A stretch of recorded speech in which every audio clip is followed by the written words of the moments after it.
see it. That dream I'm dreaming, but there's a voice inside my head saying, you'll never reach it. Every step I'm taking, every move I make feels lost, lost with no direction. My faith is shaking, but I gotta keep trying. Gotta keep my head held high. So it's gonna be another mountain. Always gonna want to make it move. Always gonna be an uphill battle. Ain't nothing I have to lose. Ain't about how fast I get there. Ain't about what's waiting on the other side. It's the climb.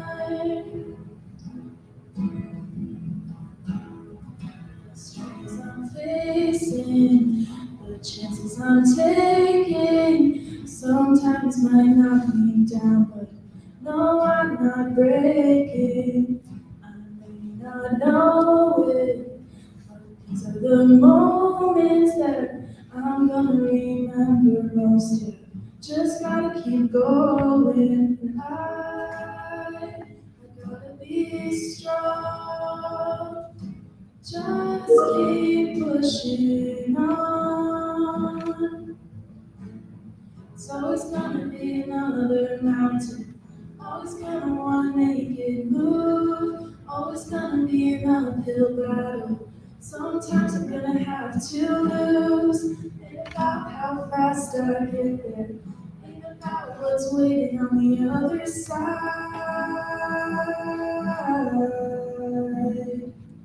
It's the climb.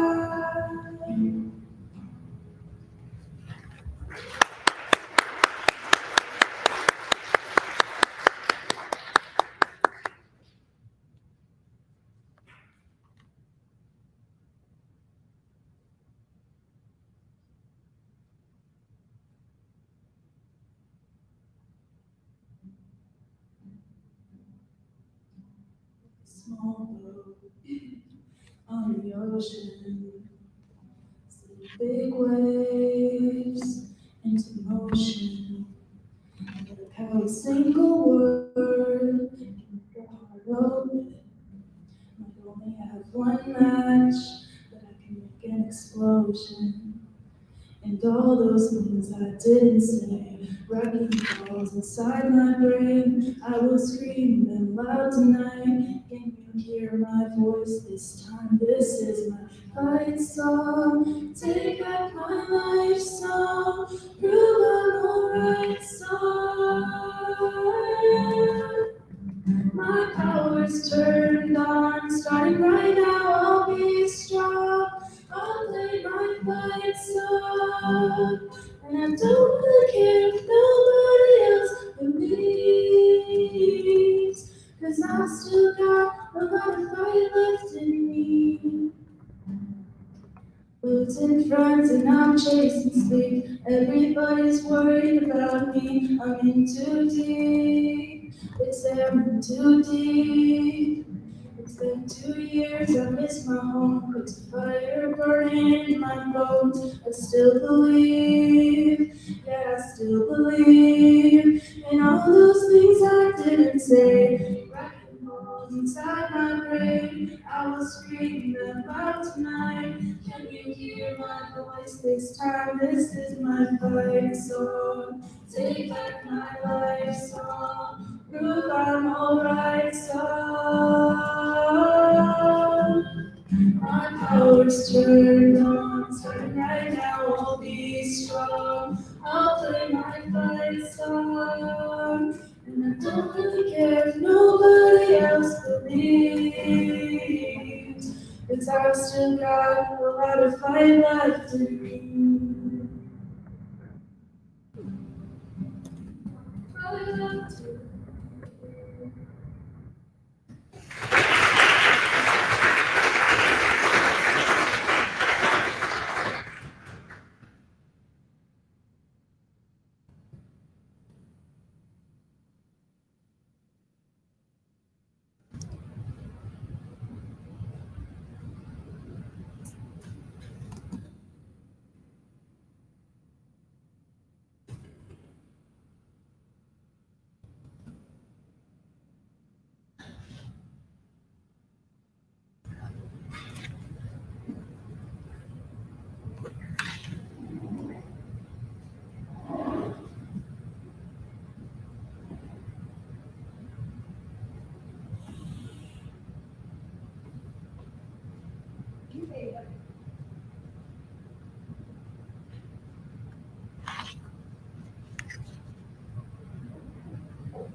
write me down in history with your bitter, twisted lies. You may tread me in the very dirt, but still, like dust, I'll rise. Does my sassiness upset you? Why are you beset with gloom? Because I walk like I've got oil wells pumping in my living room? Just like the moons and like suns with the certainty of tides, just like hope springing high, still I'll rise. Did you want to see me broken, bowed head, lowered eyes, shoulders falling down like teardrops, weakened by my soulful cries? Does my haughtiness offend you? Don't you take it awful hard, because I laugh like I have gold mines digging in my own backyard. You may shoot me with your words. You may cut me with your eyes. You may kill me with your hatefulness. But still, like air, I'll rise. Does my sexiness upset you? Does it come as a surprise that I dance like I've got diamonds at the meeting of my thighs? Out of the huts of history's shame, I rise. Up from a past that's rooted in pain, I rise. I am a black ocean leaping and wide, welling and swelling, I bear the tide. Leaving behind nights of terror and fear, I rise. Into a daybreak that's wondrously clear, I rise. Bringing the gifts that my ancestors gave, I am the dream and hope of the slave. I rise, I rise, I rise. Good evening, everyone, and welcome to Lake County Rising 2023. We thank you so much for being here this evening. And for the planning team, if you all don't mind, you please stand just so people can recognize your efforts.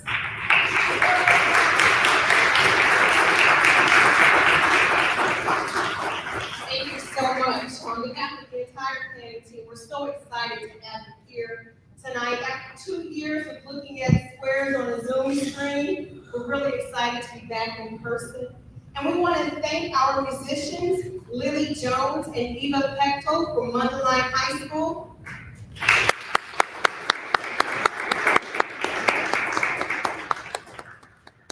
So for many wonder, why on earth would we have this on Valentine's Day?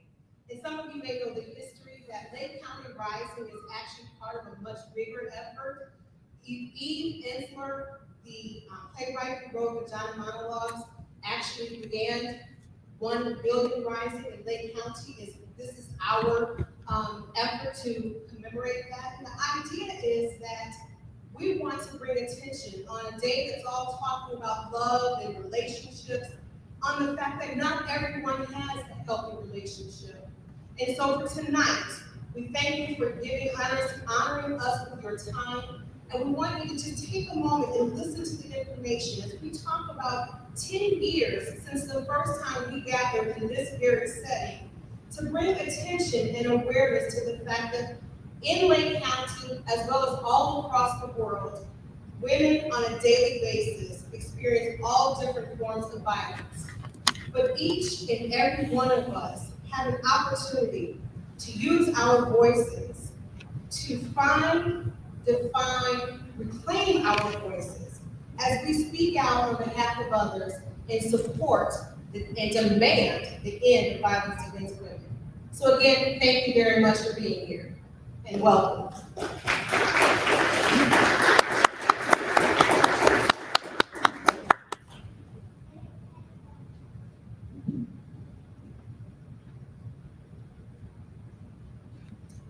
So we have put together a collection of memories over the past 10 years that we would like to share with you guys tonight. So please keep in mind that some of these pictures are a decade old and technology has changed, so please be kind.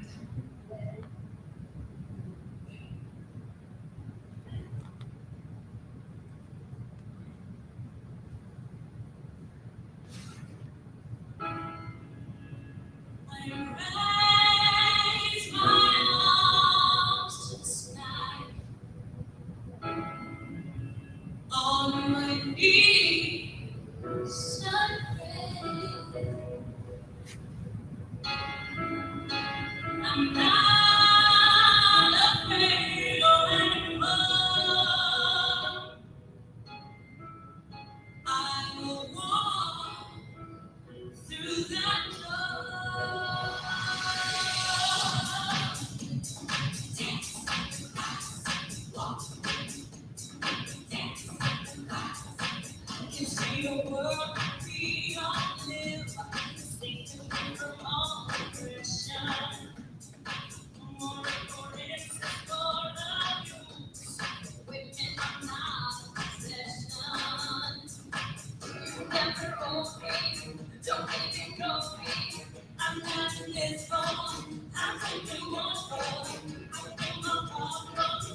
One of the biggest questions that gets asked during or after events like this is what difference do these events make? What changes have come from these events?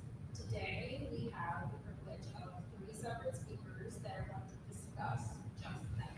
We're going to talk about the progress that has been made over the past 10 years.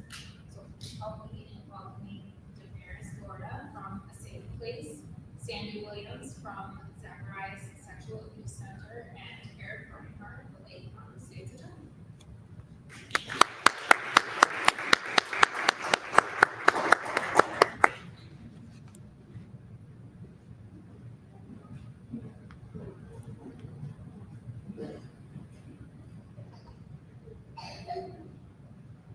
Hi, everybody. Thank you for being here, and thank you for having us here. It is a privilege to stand in front of you and talk about 10 years of Lake County Rising. What an amazing accomplishment. And I celebrate with you because I've been with the Safe Place for a little bit over 10 years. So it's a great reflection, when I was asked to speak for Pat, who is not in town today, who is our CEO. I reflected that 10 years have changed. What has changed in the past 10 years? And, unfortunately, I wish I could say that in 10 years we have solved domestic violence and violence across the county, but that is not the case. The reality is that we have seen an increase in cases, that we have seen our cases and incidents that come into our offices, the violence of them has increased and has gotten worse over the years. So that's the sad part about thinking back of the 10 years, right? However, looking at the positives, then what has changed and working with community, working with all of you partners out there talking and sharing resources. What I think has changed and made our community better is the investment that we have in the community. Look around the room, all of you are here. All of you are investing your time. All of you are investing your resources to provide to the community. There's been more collaborations, as some of my colleagues are going to speak. We have definitely experienced and noticed and learned that not one agency can solve all the problems of violence. Not one agency is going to be able to provide all the resources that our clients need. That we need to work together as a collaboration if we're going to make Lake County a safe place for all of us. We at a safe place have learned, the challenge of COVID has made all of us learn and think outside the box a little bit. And one of the things that we have learned is that we have to meet clients where they're at. That may be visibly, like I am going and seeing somebody at a hospital or at a police department to connect them to services. Or maybe just holding somebody's hand at the courtroom because they're ready for border protection. Or just listening to them on the phone, talking about how they wish they could leave, but at this time they can't, right? Just being present with the client and knowing that their journey, every client's journey, every person's journey is different, and we just have to be where they're at that moment. One of the things that I want you to take with you today is that, again, we need all of us. If domestic violence is going to end, and I've said this past month over and over again, I want to be without a job. I am okay if domestic violence ended and I had no work, I had to look somewhere else, right? I would be happy with it. But in order for that to happen, we all have to come together. We all have to do the work. We all have to be open and understand. And we have to get educated that it's here, it's happening in Lake County, it's happening in your backyard. It's not in the TV, it's not in the movies. It is real. Violence is real and affects all of us. So it's going to take all of us to make that change. Thank you.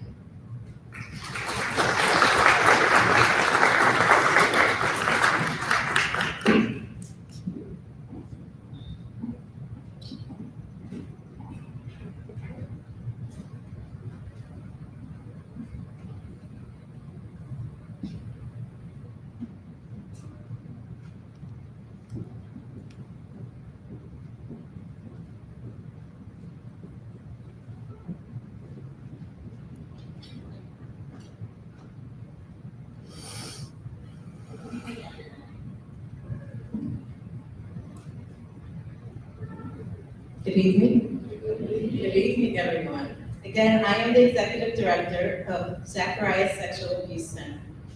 And I've only been in this role for just about 5 months. And this is my first time attending Lake County Rising. The past several months, I've been getting acclimated to my role and to the community. And it is extremely energizing to be in this space this evening, to see all the support and to see people standing up and standing here in support for violence against women. And what a great time it is to be here to celebrate the 10th anniversary of this event. A decade of bringing the community together. As I reflect back on the last 10 years, I think about all that we have encountered as we strive to make this a safe place for all. So let's take a walk back. During the past 10 years, we've continued to shine a light on the issue of sexual assault and violence against women. In 2013, there was a widespread awareness about the prevalence of sexual assault on college campuses due to a wave of complaints that were filed by female students. They were indicating that there was a violation of the Clery Act in Title IX. Many of their stories came out in the documentary in 2015 called The Hunting Ground. This documentary discussed the pervasiveness of sexual assault on college campuses, and it demonstrated how students who experienced sexual violence went from victims to survivors to advocates. In 2016, Reliance was born, a self-charged organization striving to end sexual violence in one generation. Reliance partners with a wide range of organizations to improve cultures, create environments free from sexual harassment, misconduct, and abuse. During the past decade, the Me Too movement increased its visibility, and we witnessed high-profile sexual assault hearings, such as the Ford Kavanaugh hearing, the Nassar Gymnastics hearing, and the Harvey Weinstein hearing, to name a few. Thankfully, we've also seen 2 new iterations of VAWA, the Violence Against Women Act, one in 2013 and one in 2022, each of which have taken additional steps toward better addressing the needs of survivors and communities, particularly by increasing funding for rape prevention education and improving access for survivors. And in 2020, as we all know, we experienced a global pandemic that in many ways put more people at risk for violence and heightened the issue to new levels. And while faced with new barriers, victim service advocates worked in ways that they had never worked before to ensure that survivors who needed services could still receive them. And we held this event virtually because we wanted folks to know that we were still here and this issue still matters. So here we are, 10 years later. We've accomplished so much. We've raised awareness. We've created laws, we've changed laws, we've come together, we've served thousands of folks, yet there's still so much to be done. So let's continue our work and keep finding, defining, and reclaiming our voices in support of those who experience violence. Regardless of the outcomes of any of the related events over the last 10 years, one thing is for sure. We've continued to get people talking about sexual violence. We've talked about it now more than ever, and we can't stop talking. The work that we do, whether it's direct service, medical and legal support, community organizing, or legislative work, it is so critical to the well-being and ongoing vibrancy of this community. We can't stop fighting. We cannot stop advocating. Thank you.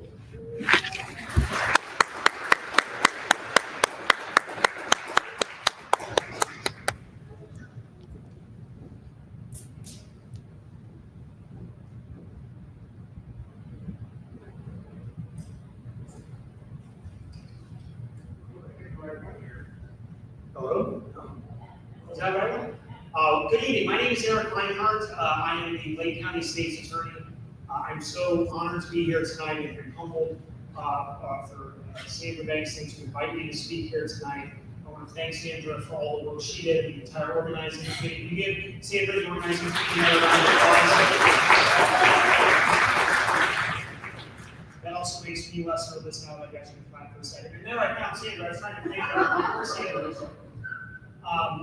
I'm also really happy to be in 3D because I don't know if you caught it. There was a very brief glimpse of me in the headphones. It was awful from the Zoom. It was just terrible. Don't go back and look at it. But these really awful red headphones. And why is that? Well, I think it's because probably my two sons, Sam and Teddy, were probably around, and so we wanted to have the noise just in my ears. And as I think about my sons, and I think about the importance of reducing violence against women, I think about what I can do as a father, what I can do as a man, as a husband, in raising two sons, and talking to them about how we make sure that there is no violence against anyone, how we make sure that there is not toxic masculinity. And as I thought about that to prepare for today, I think probably that's a new phrase in the last 10 years. How toxic masculinity is something that we have to talk about and acknowledge. And that got me thinking about maybe the broader idea. Damaris talked about how the entire community is pulling together. Ms. Williams talked about sort of nationally, the entire nation coming together through either Me Too or the hunting ground. And I thought locally about what are we doing here? How are we coming together? How have things changed locally in the last 10 years? From the state's attorney's perspective, the state's attorney's office perspective, the courts, we see our outstanding sheriff here, law enforcement. I think what we're really recognizing is the many causes of domestic violence. How truly there really isn't a conversation, how there isn't a conversation we should be having about violence or about what's going on in our legal system that doesn't touch on the psychology of violence in general. And it's that recognition that through trauma-informed care and bringing multiple disciplines together, law enforcement, medical, health department, treating the health department, health professionals, treating domestic violence as not only something that there must be accountability for, and that there must be support for survivors, perhaps most importantly, but then we also have to treat it across the spectrum. That whether we're talking about substance abuse disorder, right, Dr. Roberson, whether we're talking about trauma-informed care for prosecutors, for police officers, for sheriff's deputies, no matter what we're talking about, all roads lead back to preventing the things inside of people that cause these domestic violence cycles, while also supporting survivors at all times and making sure that there are not any perpetuating cycles whatsoever. I went to the Sojourner Peace Center up in Milwaukee about 10 months ago now, and I was listening to some of the original women from New York who had founded one of the first domestic violence shelters in New York, and they were talking about the pervasiveness of domestic violence. And they said something, it's not my quote, but they said something that really stuck with me. There is not a single problem in our society that would not be better if we didn't start by eradicating violence in our homes. Whether we're talking about violence against women, whether we're talking about violence against children, whether we're talking about violence against domestic partners, whatever it may be, there is not a single problem in our society that would not be improved by eradicating violence inside the home. So, as the state's attorney, I'm proud to lend the full support of the state's attorney's office to everybody's efforts here. And I think one of the tough parts of my job, and Lauren Callahan, who is my outstanding first assistant, she's the #2 in the office. She was the chief of domestic violence before she was the #2 person in the office. And I think one of the hard parts that Lauren and I have, and Sandra, and all the people in our office who work in the state's attorney's office, I'm speaking about the state's attorney's office now, is that we are sort of at the end of part of the story, right? And I know that's just part of the story, but something terrible has already happened. And it is our job to think about these root causes, and that's why it's so important that we have our Sexual Assault and Domestic Violence Coordinating Council, and that's why we have to have these community partners with C Center and with the Safe Place and with so many of you. But we have to also not only think about the end of that story, which unfortunately happens in the courthouse, that's when the prosecutors get involved. But what can my office do? This is the mission of my office. What can my office do to make sure that we do everything we can to connect with the community and to address those root causes? So from my perspective, I think the thing that's changed in the last 10 years is a broader recognition in our courts, in our prosecutor's office, with our law enforcement leaders, that all of us need to be pulling together locally to address the root causes of domestic violence, to make sure that we do everything we can to support survivors in every context, to recognize that they need help in every other part of the legal system and outside the legal system. I'm really proud of the work that we're doing in our Human Trafficking Coalition, which I think adopts some of the multidisciplinary team approach that I learned a lot from the Children's Advocacy Center, and which is to bring everybody together to fight human trafficking. Safe Place is our partner when it comes to human trafficking, our human trafficking task force, but we couldn't have done that without the Coalition Against Human Trafficking. We got that grant last year, and that's just another example of bringing in everybody, every part of the community, every part of our justice system, every part of our police system to fight against those who would use other people in sex trafficking or human trafficking. So the state's attorney's office is with you. We're here to support every single survivor. We're here to support every organization that's supporting survivors, and we're here to, I hope, think as creatively as we can, outside the box, to use DeMar's language about COVID, to think outside the box and to think in every possible way we can to address these root causes. So thank you very much for being here tonight, and thank you for inviting me to speak.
Sorry, turn it off. Over the past few years, to help include youth and more members of our community, we have started to include contests at the middle and high school levels for submissions of art, essay, or poems of how the theme of the rising that year has impacted people in their lives. This year, we have a winner in all 3 categories. So please help me congratulate our first contestant or winner, our middle school art contest winner from River Trail School. Mariana Zepede Vega.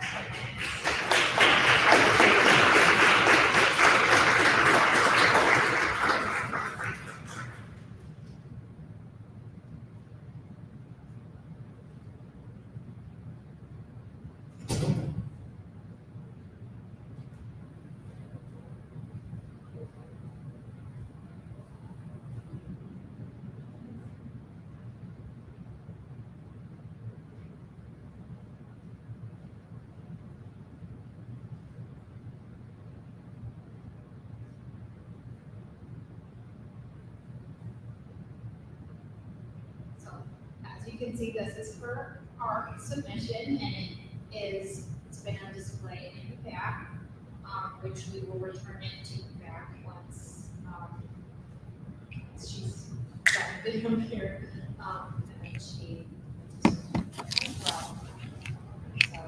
So again, congratulations.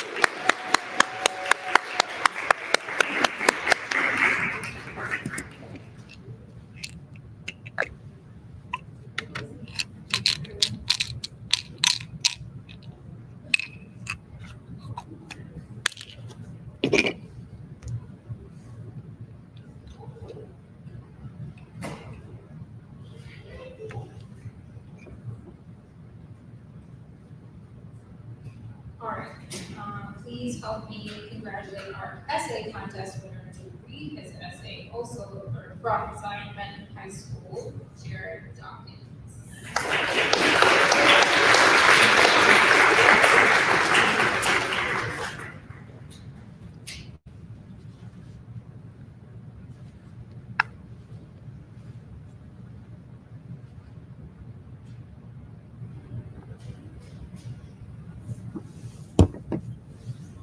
Violence against women remains a pervasive, persistent issue in our society, with devastating short and long-term consequences on both the individual and collective level.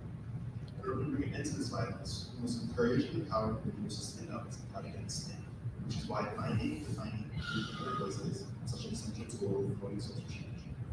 My personal understanding of this concept of defining, our voices, that was my experience at my high school, I currently lead a variety of organizations like the National Honor Society, how to make sure that advocate for rights of other marginalized communities. Through these activities, I learned how to speak out and challenge existing system of oppression, which has allowed me to foster the positive change that I bring and develop. Finding our voices involves a process of self-reflection and reflection. It's about recognizing our strengths and understanding the ways in which our individual perspectives can contribute to the larger conversation. As we discover our own truth, we can begin to speak out about the issues that matter to us, whether it's fighting for greater gender equality or standing up for the rights of victims of domestic abuse. Once we've found our voices, we must then define them. This means understanding our values and the principles that guide us in our actions. We need to clearly express our point of view and be able to articulate our position in a way that is meaningful to others. Defining our voices also involves embracing our identity and understanding the ways in which our experiences and perspectives contribute to our conversation. Finally, we must reclaim our voices. This involves actively exercising our right to speak out and challenge instances of oppression. We must be willing to take risks and stand up for what we believe in, even when it may be uncomfortable. This can involve engaging in direct action such as participating in harmful demonstrations or speaking out with the internet content or platforms. Ultimately, defining, and using our voices can be a powerful tool in bringing an end to violence. By speaking out and challenging oppressive systems, we create a culture of respect and safety for all. This involves collective effort on our citizens to act role in asking for the rights of women and other marginalized communities. As we continue to define, and reclaim our voices, we create a society where violence is harm. Thank you.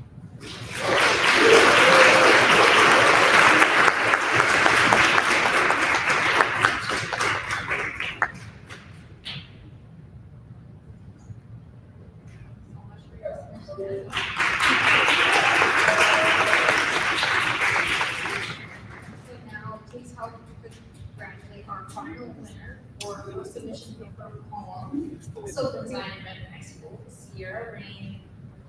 Okay, I'm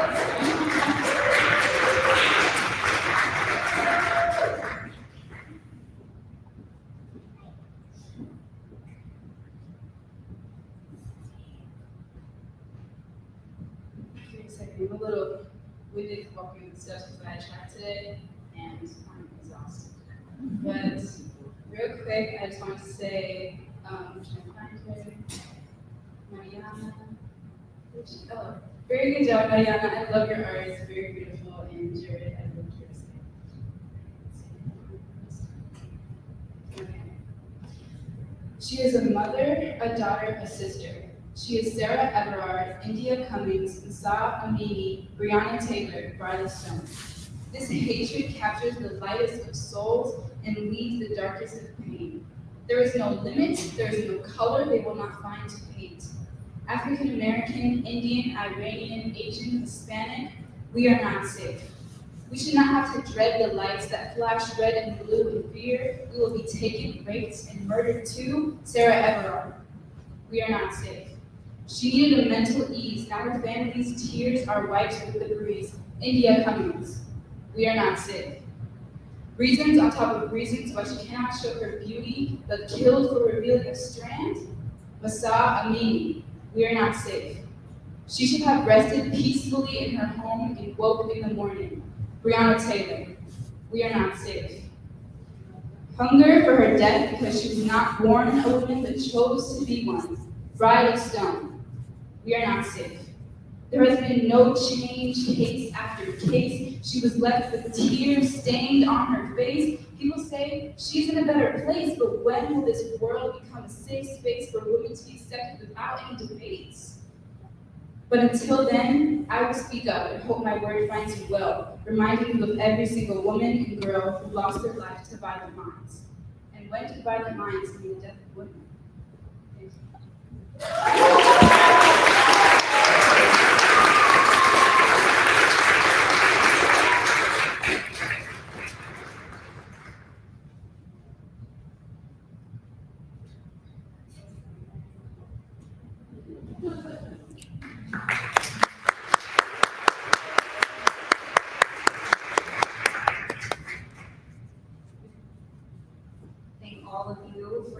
submissions, and congratulations again.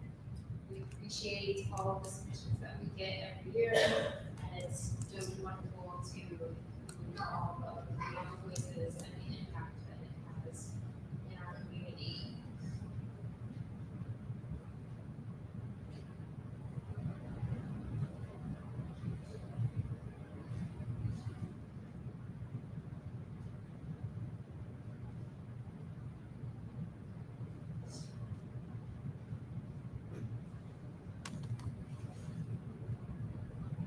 Ten years gone by, and while it's wonderful to hear about all the advancements from Eric Reinhardt, from the Zachariah Center, from all of the wonderful support agencies that are here in the gathering lobby, and it's wonderful to have all of you here tonight. The sad fact is, right now, at this moment, somewhere in America, a woman is being abused. Right now, at this moment, somewhere in America, violence is erupting. In a home, in a school, in a hospital, on the street. Violence seems pervasive more than ever, and it's discouraging sometimes to think about, are we helpless to stop it? What difference can one person make? There's a story about a starfish that if you've heard before, I'm sorry, but you're going to have to bear with me while I tell it again. There was a little boy on the shore who noticed the tide was going out and all of the starfish were being left behind. And he started scooping up the starfish and throwing them into the ocean as fast as he could. And an old man who was observing this came down and he said, "Son, are you crazy? As far as you can see, to the east and to the west, there are starfish that are going to be lost and will never make it into the ocean. You cannot save everyone. You won't make a difference." And the little boy thought for a minute and then scooped up a starfish and he threw it as far and as hard as he could into the ocean. And he said to the old man, "To that one, I made a big difference." And so we have to realize that while we can't do everything we would like to do, we can't help everyone. We can help each other, one person at a time. If you still are wondering about that and wondering what difference one person can make, there was one woman who was sitting somewhere in the world thinking to herself about a staggering statistic that 1 in 3 women on the planet will be raped in her lifetime. She thought about the number of women that are burdened and beaten because they don't wear their hygiene properly. The number of young girls who suffer genital mutilation because they live in tribal countries and are hopeless to stop the culture.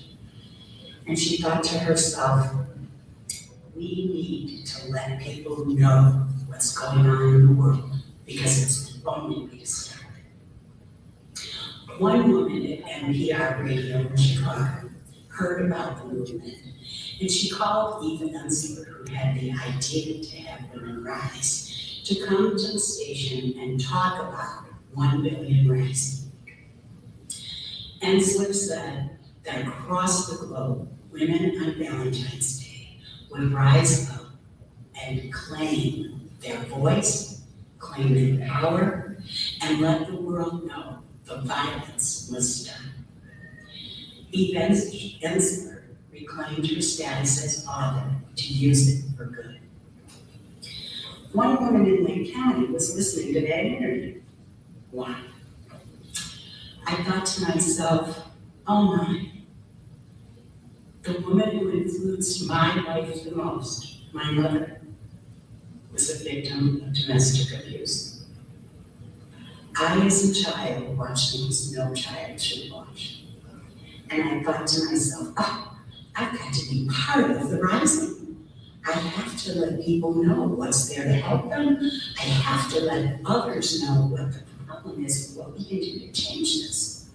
So I went to the 1 Billion Rising website and I looked and saw that there were risings all over Europe and all over Africa. And there were only 2 in the United States, 1 on each coast. nothing in the Midwest. And as I looked at all those dots, I thought, unacceptable. Lake County is going to have a dot. We're going to be part of this movement. So I called my good friend Bruce Johnson, and I said, Bruce, I jumped in without measuring the water. I signed us up to have an event and bring women together to help stop domestic abuse in Lake County. Can you help? I need a sponsor. And Bruce Johnson, God bless him, from my casa, God bless all of them, said, I'm in, Jude. You got it. I'm in.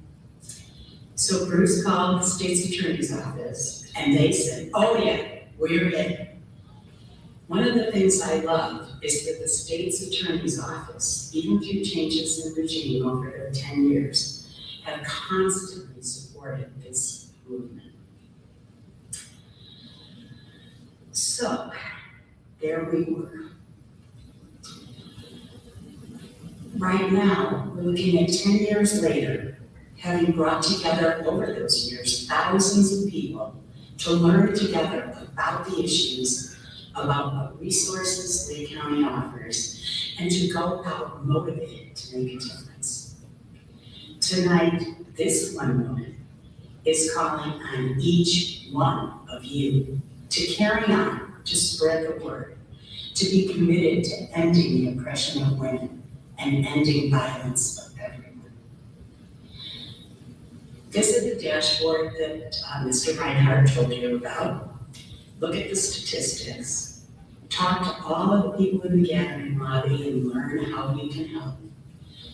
Talk with your local police chief and learn about the problems in your own town. Write your elected officials, donate time, goods, or money to organizations that help women. And by all means, most importantly, if you see something, say something. Don't ignore a bruise you see on a friend or on a relative or on a neighbor or on a child. Talk about it and help them. You've made a difference tonight by deciding that this issue is important enough to be here. Thank you. Now, unchain your love. Find, reclaim, and define your voices, and go out and make a difference in this world. And do it with determination, joy, and love.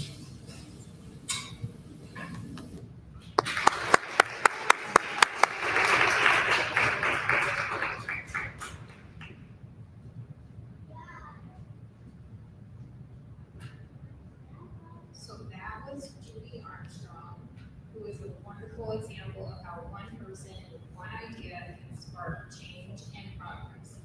Unfortunately, as you can see, she was unable to join us this evening, but she was able to grace us with that wonderful message through video. So now, to close out the evening, over the past 10 years, we have participated in this event in one way or another. We have stood and stated publicly why we rise. We inspire each other to rise to end violence against women. And as we conclude this evening, we ask that you all please stand. And as we end, we will be singing 100 Days Rise Up. The lyrics are here. We will be passing out the lyrics also in the flyers that are going around if you do not or are not familiar with the song.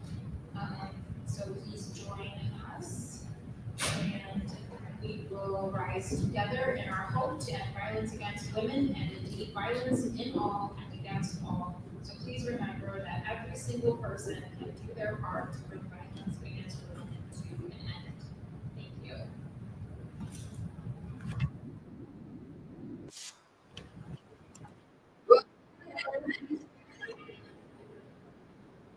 you.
Thank you everyone for coming out this evening. We just want to take one more time to congratulate all the winners of our contest.